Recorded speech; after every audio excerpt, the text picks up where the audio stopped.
स्वागत है आपका हमारे YouTube चैनल निधि एकेडमी पर। हम लोग यूपीएसआई के लिए साहित्य से कुछ प्रश्न कर रहे थे यहाँ पर, जिसमें हम लोगों ने प्रसिद्ध पंक्तियाँ की हैं जो भक्ति काल और आदि काल की हम लोग कर चुके हैं। आज हम यहाँ पर रीति काल की कुछ प्रसिद्ध पंक्तियाँ लेने वाले हैं। तो देखेंगे यहाँ पे पहली पंक्ति है हमारी यहाँ पर, इति आवति चली जात उत चली 6 सातक हाथ, चढ़ी हिंडोले सी रहे लागे उसासन हाथ। ये जो पंक्ति हैं ये बिहारी जी की पंक्ति हैं। इनको याद कर लीजिएगा। इनमें आपको कभी कभी अलंकार भी पूछ लिया जाता है। इन पंक्ति के अंदर हमारा अत्युक्ति अलंकार है। अत्युक्ति अलंकार की हम यहाँ पे बात करें तो उसकी परिभाषा होती है कि जब किसी पंक्ति के अंदर कोई बात लोक सीमा से बढ़ा चढ़ाकर कही जाए और इतनी ज़्यादा बढ़ा चढ़ाकर कही जाती है कि वहाँ पर हास्य उत्पन्न हो जाए, वहाँ हंसी आने लगे, या किसी झूठे प्रेम या झूठी वीरता का प्रदर्शन जहाँ किया जाए और वहाँ श्रोता को पता हो कि यहाँ पर झूठी बातें बनाई जा रही हैं, तो वहाँ पर हमारा अत्युक्ति अलंकार होता है। तो इन पंक्तियों में अत्युक्ति अलंकार हो जाएगा, ये हमें पता चल जाता है। और ये पंक्ति हमारी बिहारी जी की हो जाती है। इनका भाव हम देखेंगे कि अत्युक्ति अलंकार इनमें कैसे पैदा हुआ है। तो देखो यहाँ पे पंक्ति कहती है कि इसमें बिहारी कह रहे हैं कि नायिका विरह में इतनी पतली हो गई है कि उसके उसासन, उसासन का मतलब है सांस लेने से, यानी जब वो गहरी सांसें ले रही है विरह में, तो जब वो सांस लेती है तो 6 7 हाथ आगे चली आती है और जब सांस छोड़ती है तो 6 7 हाथ पीछे चली जाती है। और उसकी सांस लेने और छोड़ने पर जो उसके आना जाना जो ये स्थिति हो रही है, ये एक हिंडोले जैसी, हिंडोले का मतलब यहाँ पे झूला से, झूला जैसी नायिका लग रही है कि सांस लेने पर आगे चली जाती है, सांस छोड़ने पर पीछे चली जाती है। तो इस तरह से जो स्थिति है वो कैसी लग रही है, हास्यप्रद हो जा रही है और बात को कैसा बढ़ा चढ़ा के कहा गया है। तो ये पंक्ति बिहारी जी की है, इनमें आपको अलंकार भी याद होता है। ठीक है, चलिए आगे बढ़ते हैं। अगली पंक्ति है, मोहे तो मेरे किवत बनावत। ये पंक्ति घनानंद की है। घनानंद की पंक्ति ये कहती है कि मोहे तो मेरे किवत, किवत का मतलब यहाँ पे कविता से है या किवत छंद से है, कि वो कहते हैं कि मुझे तो मेरे किवत ही बनाते हैं, यानी मेरे कविता छंद ही मुझे बनाते हैं या मेरी पहचान दिलाते हैं। आगे पंक्ति है, तुलसी गंग दुओ भई सुकविन के सरदार। ये पंक्ति भिखारी दास जी की है। तो भिखारी दास जी यहाँ कहते हैं इन पंक्ति में कि ये तुलसीदास जी और कवि गंग, इन दोनों की तारीफ करते हुए ये पंक्ति कहते हैं कि कवियों में अगर कोई श्रेष्ठ कवि है तो तुलसीदास और गंग कवि ही हैं।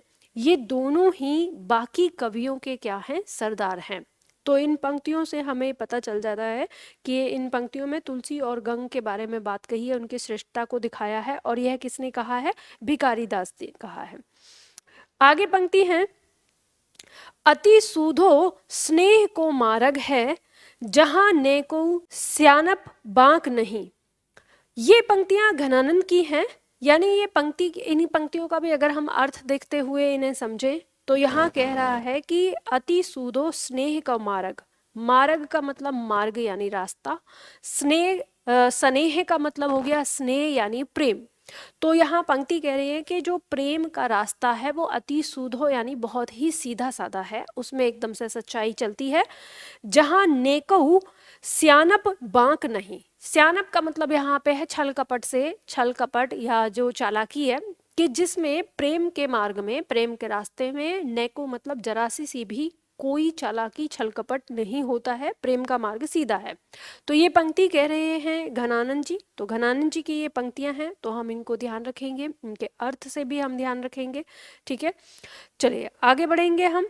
अगली पंक्ति है हमारी, यह प्रेम को पंथ कराल महा तरवरी की धार पर धावनो है। ये पंक्तियां बोधा की हैं। हम यहाँ कह सकते हैं पंक्तियों का अर्थ अगर हम देखें कि ये जो प्रेम का पंथ यानी प्रेम का जो रास्ता है, कराल महा, कराल मतलब यहाँ कराल, कराल शब्द का अर्थ न एक तरह से डरावने से आ जाएगा, भयानक से आ जाएगा या हम कठिनाई से। तो यहाँ कवि कह रहा है कि ये जो प्रेम का रास्ता है बड़ा ही डरावना है या भयानक है या बहुत कठिन है। क्यों कठिन है, क्योंकि तरवारी, तरवारी मतलब यहाँ पे तलवार, की धार पर दौड़ने जैसा है। धावनों में मतलब यहाँ पे दौड़ने जैसा, तो यानी क्योंकि ये जो प्रेम का रास्ता है ये तलवार की धार पर दौड़ने जैसा है, इसलिए ये क्या है, भयानक है। तो ये पंक्ति जो है ये बोधा के द्वारा कही गई है, इन्हें हम याद रख लेंगे, ठीक है। चलिए आगे पंक्ति हमारी कहती है कि दृग उलझत टूटत कुटुम जुरत चतुरचित प्रीति पड़ती गांठ दुर्जन हिये दई नई यह रीति। तो ये पंक्ति बिहारी जी की है। अब बिहारी जी इन पंक्तियों में क्या कहते हैं, अगर हम इनके अर्थ को देखें तो यहाँ बिहारी जी कहते हैं कि द्रग उर्झत, द्रग माने होता है नेत्र, कि नायक और नायिका के नेत्र उलझते हैं। टूटत कुटुंब, और उनके परिवार क्या होते हैं, टूट जाते हैं। जुरत चतुर चित प्रीति, चित माने मन, चतुर माने चंचल, और प्रीति यानी प्रेम। तो नायक और नायिका के चंचल मन में प्रेम जुड़ता है।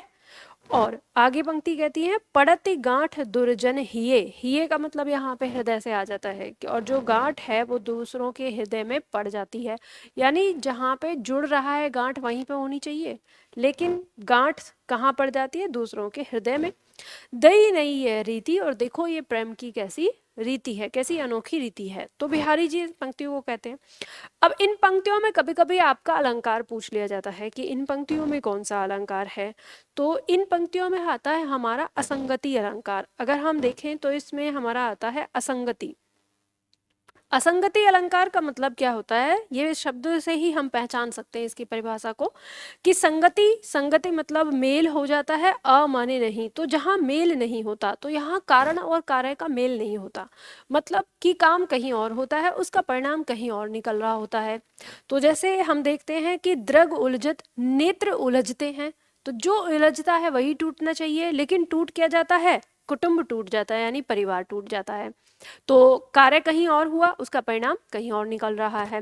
जुरत चतुरचित प्रीति, यानी प्रेम जुड़ता है नायक नायिका के मन में, तो जहां जुड़ रहा है गांठ वहीं पड़नी चाहिए, क्योंकि जब जोड़ा जाता है तो गांठ पड़ेगी। लेकिन होता क्या है कि परत गांठ दुर्जन ही है, जो गांठ है वो दूसरों के हृदय में पड़ जाती है।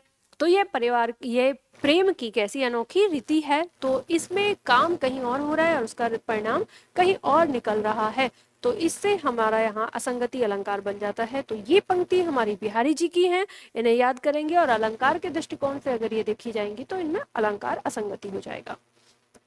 आगे पंक्ति हम देख रहे हैं, पंक्ति कह रही है यद्यपि सुजाति सुलक्षणी सुवर्ण सरस सुत भूषण बिनु न विराजई कविता विनिता मीत।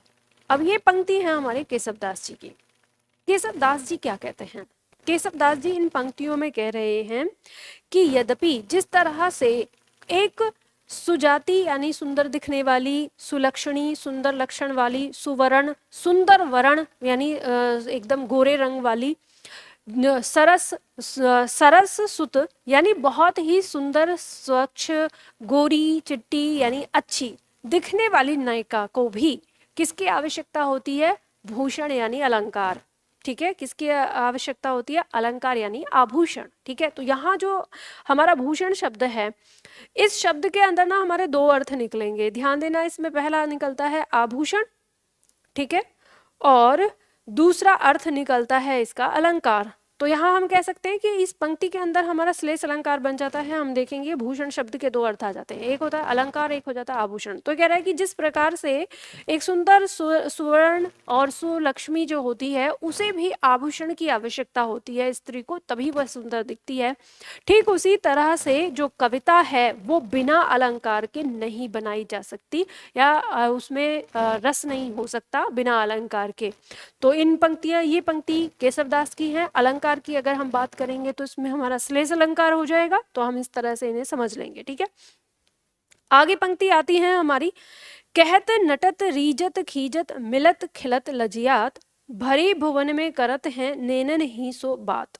तो ये पंक्तियां हमारे आती हैं बिहारी जी की, यानी ये पंक्ति बिहारी जी की है। अब बिहारी जी क्या कहते हैं इन पंक्तियों में हम देखेंगे। तो यहाँ पर हम देख सकते हैं कि एक तरह से दृश्य, जैसे देखो एक पॉइंट और आपको सीखना है कि जो बिहारी जी हैं उनको कहा जाता है कि वो गागर में सागर भरने वाले कवि हैं। तो कभी ये प्रश्न भी अगर आपसे आपको पूछ लिया जाए कि गागर में सागर भरने वाले कवि कौन से हैं, तो वो हैं बिहारी जी।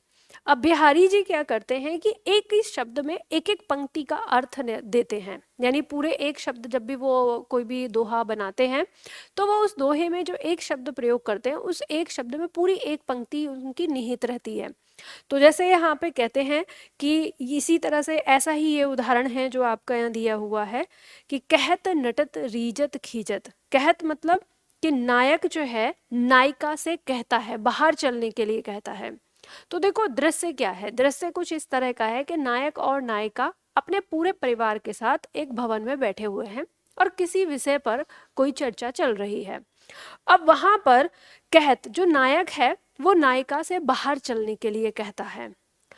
दूसरा शब्द कहता है नटत, नायिका नाट जाती है, मना कर देती है कि नहीं जाना। रीझत, अब जो नायक है वो रीझ जाता है, यानी नायिका इस अंदाज में मना करती है कि नायक उसकी अदा पर रीझ जाता है। खीजत, अब इस पर नायिका जो है वो खीजत यानी क्रोधित हो जाती है, गुस्सा हो जाती है कि हर समय बस एक प्रेम प्रेम प्रेम यही दिखाते रहते हैं, तो वो खीजत यानी गुस्सा हो जाती है और गुस्सा होके वो अपनी नजरों को हटा लेती है। कुछ समय के बाद मिलत, थोड़े समय के बाद नायक और नायिका का फिर से उनकी नजरें मिलती हैं। अब खिलत, इस पर नायक ना खिल जाता है, मुस्कुरा जाता है। और लजियात, तब नायिका लज्जा जाती है यानी शर्मा जाती है। अब ये पंक्ति कहती है आगे, भरे भवन में करत हैं नैनन ही सो बात। अब ये ऊपर जितनी भी बात हमने करी जो बताई, ये सारी बातें जो हैं नायक और नायिका एक दूसरे से नैन ही नैनों में कर रहे हैं। तो यानी यहाँ पर उनके अंदर जो उनकी बातचीत हो रही है वो नैन ही नैनों में हो रही है। हम यहाँ ये चीज देख सकते हैं कि बिहारी जी ने इन दो पंक्तियों के अंदर शब्दों के माध्यम से कितनी बड़ी कहानी कही है। तो इसी तरह से यानी इसी तरह की पंक्तियों का प्रयोग करने के कारण बिहारी जी को गागर में सागर भरने वाला कवि कहा गया है। तो ये पंक्ति आपको मिल जाती है। तो यहाँ आपको मिलता है कि कहत नटत रीजत, ये पंक्तियां जो हैं वो हमारी बिहारी जी की हैं। दूसरा, ये पंक्तियां आपकी रस पूछ ली जाती है ना, ऐसे आती है परीक्षा में कि इन पंक्तियों में कौन सा रस है, ये कह दिया जाता है कि इन पंक्तियों में रस कौन सा है। तो जब हमसे रस की बात पूछी जाती है तो फिर इनमें हमारा, क्योंकि नायक और नायिका जो है वो आमने सामने हैं, ठीक है, नायक नायिका आमने सामने हैं, प्रेम प्रसंग की बातें हो रही हैं, तो वह कौन सा रस होता है हमारा, वो श्रृंगार रस होता है। और श्रृंगार का भी संयोग श्रृंगार होता है। जब नायक नायिका आमने सामने है, प्रेम प्रसंग की बातें हो रही हैं, तो वहां पर संयोग श्रृंगार रस हो जाता है। तो इनमें आपका रस पूछ लिया जाता है। अगर हम इस पंक्ति में ये जानने की कोशिश करें कि इसमें अलंकार कौन सा है, तो हम देखेंगे कि इसमें हमारा अनुप्रास अलंकार हमारा प्रयोग हो रहा है। अनुप्रास का हम देखेंगे कि जैसे शब्द के अंतिम शब्द का जो अंतिम वर्ण है उसकी आवृत्तियां देखने को मिलती है। कहत, नटत, रीझत, खीजत, मिलत, खिलत और लजियात में भी हमारा अंतिम, तो अंतिम वर्ण त यहाँ पे आवृत्ति कर रहा है। हम कह सकते हैं कि इसमें हमारा अलंकार जो है वो अनुप्रास अलंकार है, ठीक है। अब जैसे अनुप्रास अलंकार हमारे कई तरह के होते हैं, छह का अनुप्रास होता है, वृत्त्या होता है। तो अगर हम यहाँ देखें तो यहाँ हमारा वृत्त्या अनुप्रास अलंकार इसमें उत्पन्न हो जाता है, ठीक है। तो ये बिहारी जी की पंक्ति हो गई। आगे बढ़ेंगे, अगली पंक्ति देखेंगे। आगे पंक्ति कह रही है कि अभिधा उत्तम काव्य है, मध्य लक्षणा लीन, अधम व्यंजना रस विरस, उल्टी कहत प्रवीण। ये पंक्तियां देव की हैं। देव कहते हैं कि अब ये जो पंक्तियां कह रही हैं, अगर हम इनके अर्थ को जानने की कोशिश करें तो इस पंक्ति के अंदर शब्द शक्ति के बारे में बात कही गई है, ठीक है। हम शब्द शक्ति पढ़ते हैं, जिस तरह से हम रस पढ़ते हैं, अलंकार पढ़ते हैं, उसी तरह से शब्द शक्ति आती है।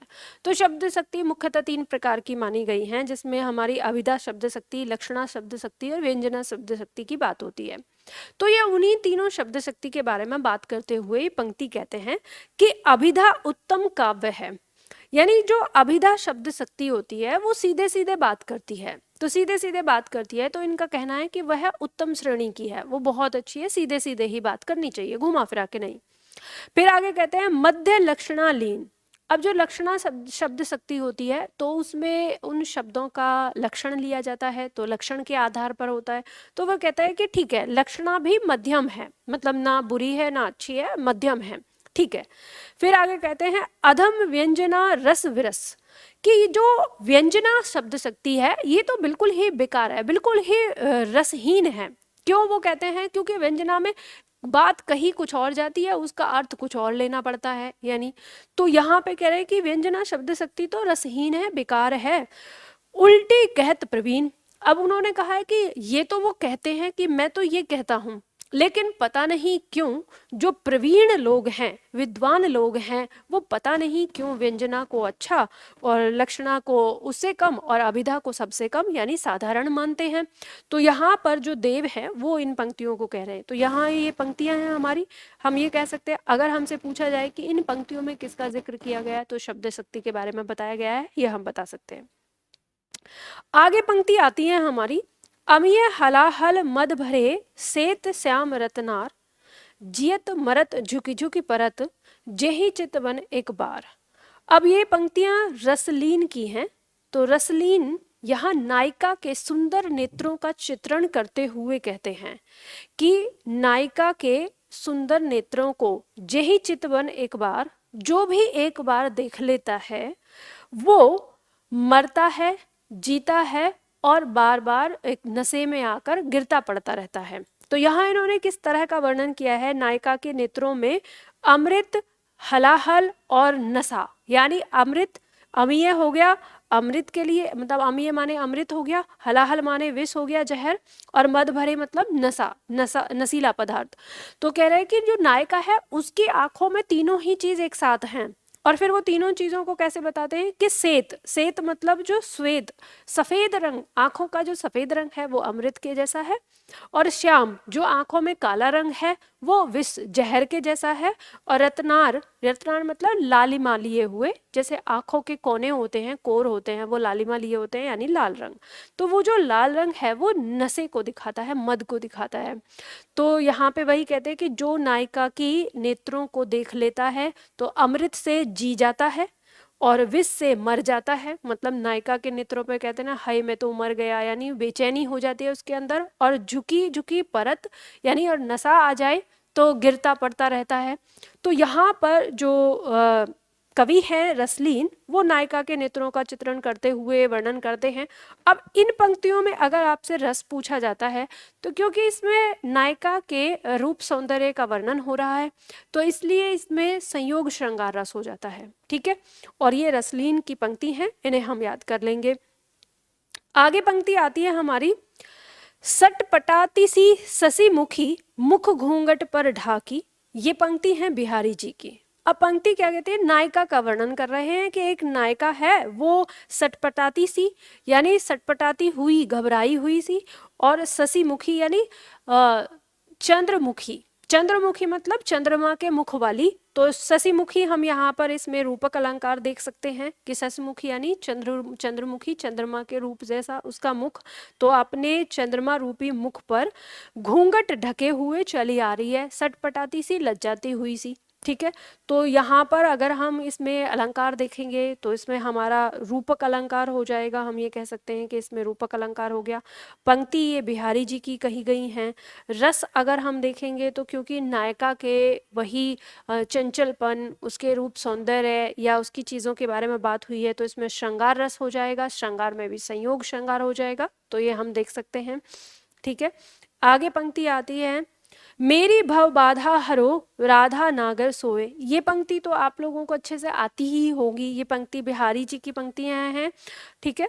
और ये आती हैं कि मेरी भव बाधा हरो राधा नागर सोए, इनमें अक्सर कभी कभी हमसे रस पूछ लिया जाता है तो इसमें भक्ति रस हो जाता है, यहाँ पर भक्ति रस का प्रयोग किया गया है, ठीक है।